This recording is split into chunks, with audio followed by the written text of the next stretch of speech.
Last year we discussed the first halacha, or the first four halachas in Hilchos Beis Habechirah, where the Rambam describes what is the mitzvah of building a Beis Hamikdash. The mitzvah is to make a place for Hashem which is available for the Yidden to do the avodah, to bring karbanos. And this mitzvah is not only in Yerushalayim, in the Makom HaShivcha Hashem, but this mitzvah starts from the Mishkan, and it's completed, its shleimus is when it's done in the Makom HaShivcha Hashem in Yerushalayim. And now we're going to continue with Halacha Hey of Perek Alef of Hilchos Beis Habechirah. And now, after the Rambam told us defined to us what is the mitzvah of building a Beis Hamikdash, now the Rambam goes on to say, so what is a Beis Hamikdash? If, these days there is a building in the place of the Beis Hamikdash, in the place of the Kodesh HaKodashim, there's a structure. Is that a Beis Hamikdash? What details does a building need to be a Beis Hamikdash? Or you can ask in the other way, if you build an entire Beis Hamikdash and it's missing the Lishkas HaGazis, let's say, is it a Beis Hamikdash? So what is the definition of a Beis Hamikdash? We know from the first four halachas that there's a mitzvah to make a Beis Hamikdash, but what do we need to do in order to fulfill that mitzvah? So the Rambam says in Halacha Hey of Hilchos Beis Habechirah, of Perek Alef of Hilchos Beis Habechirah, ve'elu hein hadvarim shehein ikar bebinyan habayis. These are the things that are the main things that define a Beis Hamikdash, which would imply that if it doesn't have these things, it's not a Beis Hamikdash. Oisin by Kodesh, first of all, you have to make a Kodesh. Ve'Kodesh HaKodashim, and a Kodesh HaKodashim. V'yiyah lifnei HaKodesh makom echad v'hu hanikra ulam. And then in front of the Kodesh, you have to make another room, which is called an ulam. And we'll get to this in a second. Ushlashta nikra heichel. And these three rooms together, this building is called a heichel. Ve'oisin mechitza acheres saviv leheichel. And then you make another wall surrounding the heichel, with some space between this wall and the heichel, similar to the Kalei HaChatzar which was in the Mishkan that Moshe Rabbeinu made in the Midbar. And this whole courtyard is called the Azara, and everything together is called a Mikdash. So the Rambam gave a few defining names. He gave Kodesh, Kodesh, Kodashim, and Ulam, 3 rooms. These 3 rooms together are called a heichel. Then there's something called an Azara, which is a courtyard surrounding the heichel.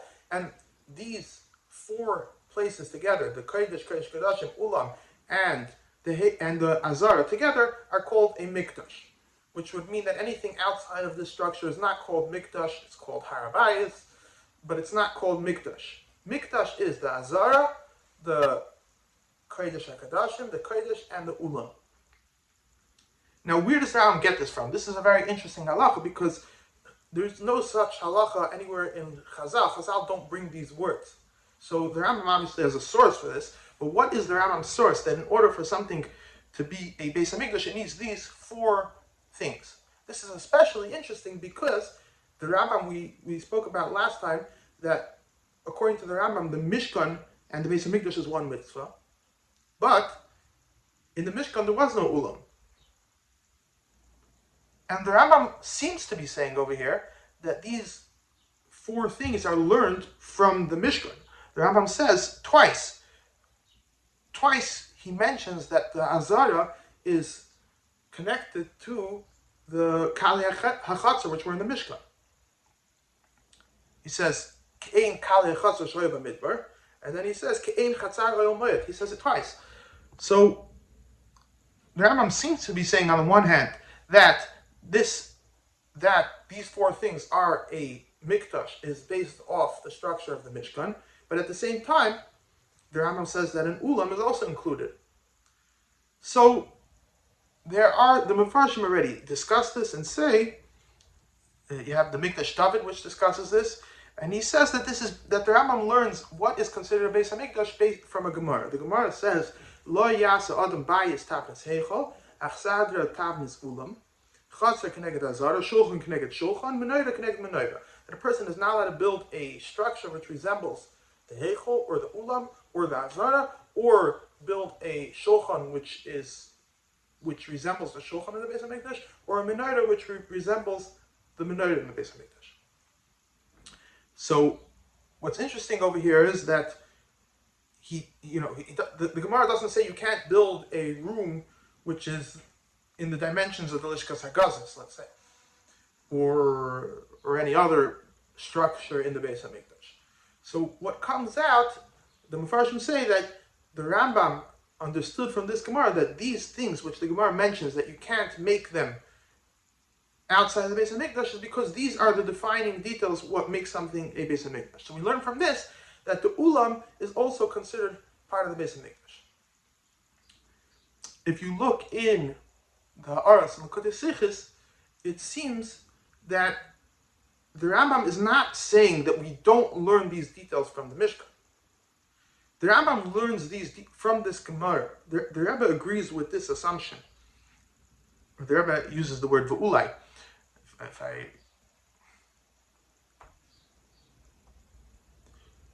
Yes, the Rebbe uses the word v'ulai. V'ulai mekoyre megemara anal lo yas adam bayas tabnis shechashav ulam. That's the words of the Rebbe. However, the Rebbe also understands that where did the Gemara know this from? Where did the Gemara know that these things are the definition of a Beis Hamikdash? The Gemara learned this from the Mishkan. So where does ulam come in over here? How does an ulam come into the defining details of a Beis Hamikdash? Because being that part of the mitzvah of Beis Hamikdash is that when you come to Yerushalayim and you get to the Makam Asher Yivcha Hashem, you have to make a permanent structure. Part of the Beis Hamikdash being a permanent structure is that it has an ulam, and a permanent structure has an ulam. Similar to that, in between the Kodesh HaKodashim and the Kodesh, there has to be a wall with an Amma, which the Rebbe discusses over there, which there wasn't in the Mishkan.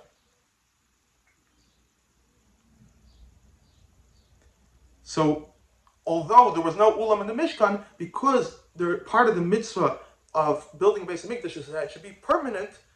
So in a permanent Beis Hamikdash, there needs to be an ulam.